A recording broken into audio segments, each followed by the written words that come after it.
Top 10 child stars who fucked up. Play the intro. Alright, okay, stop, that's enough. 10.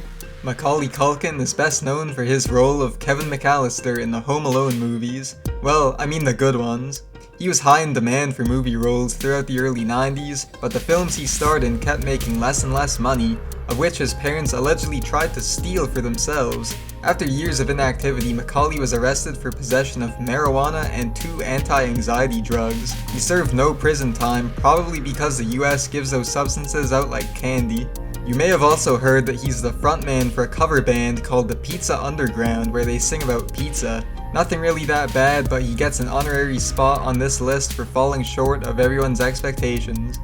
9. Hey girls, do any of you love Aaron Carter?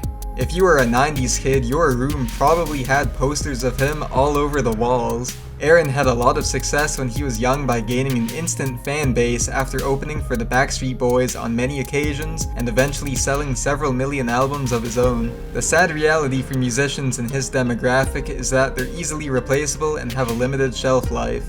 Yes, preteen girls watching this video, even One Direction will come to an end in the near future. Not even 2 years after a triple platinum album, Aaron Carter couldn't get his new record to chart anywhere, and he was only 14 years old. On the bright side, he did date Lindsay Lohan and Hilary Duff at the same time. After a few years of who knows what, he was arrested for speeding and also had marijuana in the car. In 2009, he competed on Dancing with the Stars and developed a heavy addiction to Xanax pills because of stage fright. Following 3 years of addiction, Aaron went to rehab and got clean. However, his sister was also hooked on Xanax and died from an overdose in 2012. Aaron didn't go to the funeral because he said his family blamed him for her death.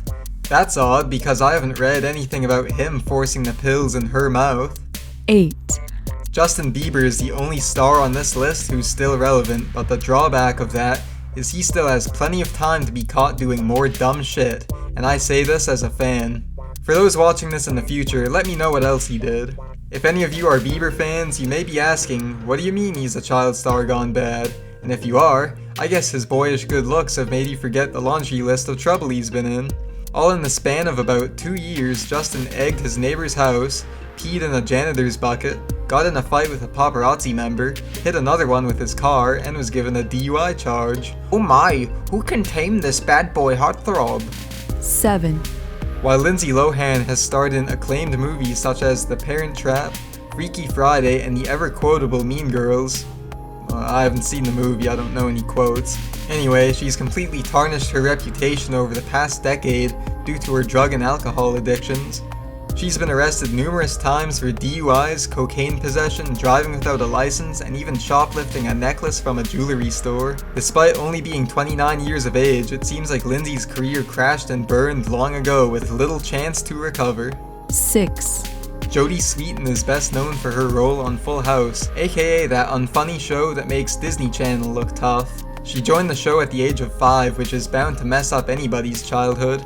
After Full House was taken off the air in 1995, Jodie began drinking alcohol and using meth because of her self-described boredom. In her memoir, she described breaking down in tears during a speech at a university because she was coming down from a drug cocktail of meth, cocaine, and ecstasy. Despite the victory of getting clean years ago, she's already been married and divorced 3 times by the age of 33. Have mercy. 5. A furlong is a unit of measurement spanning 1/8 of a mile, or 220 yards, but Edward Furlong is probably more relevant to this video. You may remember him as John Connor from Terminator 2. Unfortunately, his career dried up only a few years later after a spree of mediocre film roles and numerous problems in his personal life. At the age of 15, Furlong dated his 29-year-old tutor, who later claimed that he abused her. 3 other women were alleged victims of his violence later on, and in addition to playing real-life Punch-Out, Edward was a heavy user of hard drugs for several years. The only good news about him is that he seemingly hasn't been in jail or rehab since 2013, although based on all these other stories, he'll be back. 4. Amanda Bynes used to be hailed as one of the few child celebrities who didn't go batshit insane, until she did.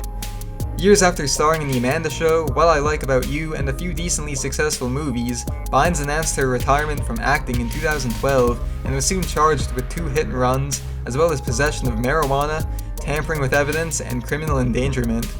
And like, one time, she was like arrested for starting a small fire in front of a random person's house, which landed her in a mental hospital, and it wouldn't be the first time.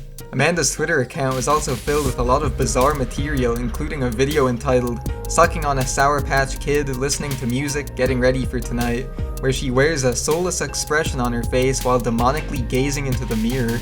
She also tweeted that her father molested her as a child, although soon claimed she had a microchip implanted into her brain that made her say that, opening the doors for another stay at the mental hospital. Hopefully she gets better soon, because even the dancing lobsters would be depressed after hearing all this.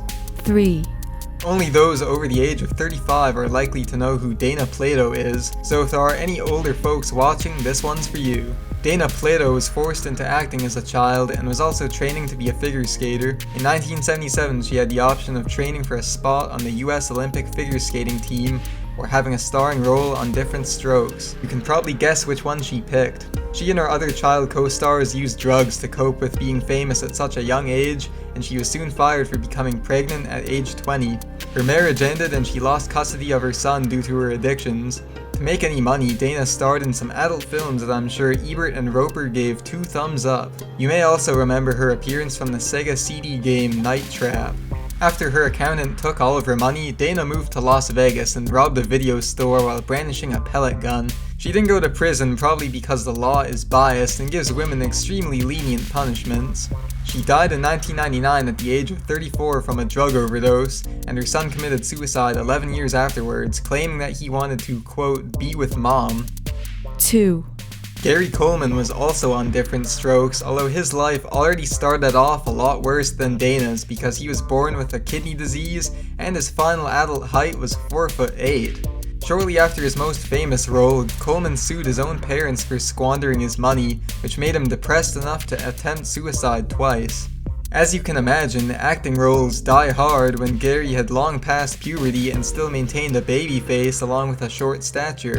In 1998, he turned down an autograph request and a woman began shouting at him and making fun of his disappointing career, which led to Gary punching her in the face. Another incident saw him backing his truck into somebody who took his photo without permission.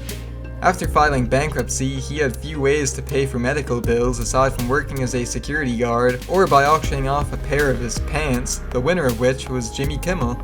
In early 2010, Gary had 2 seizures and may have had a 3rd seizure that caused him to fall down the stairs in his house, landing him in the hospital and dying 2 days later, fueling rumors that his wife pushed him to inherit his money. What money? Before we get to number 1, I just want to ask if you're enjoying the video so far, please hit that like button and subscribe to my channel for more videos. Thank you. 1, The name Corey seems to be extinct now because the 1980s had Corey Hart, Corey Feldman, and the saddest case of the 3, Corey Haim. You may remember Corey Haim from movies such as The Lost Boys and License to Drive. Like everyone else on this list, Corey soon turned to drugs and was heavily addicted to everything from alcohol to crack cocaine. Ironically, he had his own drug hotline called 1-800-COREY, and he was high while recording his dialogue. He received so much negative press for his drug use that he filed for bankruptcy after his career went into the toilet. In between a few shoddy direct-to-video film roles, Haim went to rehab a grand total of 15 times and was once found unconscious in his house. Due to having no money, his desperate attempt to pay off the hospital bill was to sell chunks of his hair and a tooth on eBay. At one time, he appeared on Larry King Live and said he hadn't left his apartment in years, which resulted in him weighing over 300 pounds.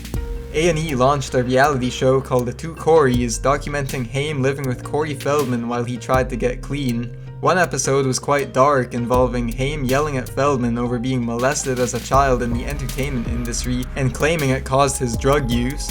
As his addictions got even worse and the men's relationship crumbled apart, the show was cancelled. After several more attempts to get clean and countless suicide attempts over the years, he finally died at the age of 38 in early 2010. Corey Feldman was interviewed by ABC Nightline in 2011 and said a Hollywood mogul's sexual abuse is to blame for Haim's death, although he will not reveal his name.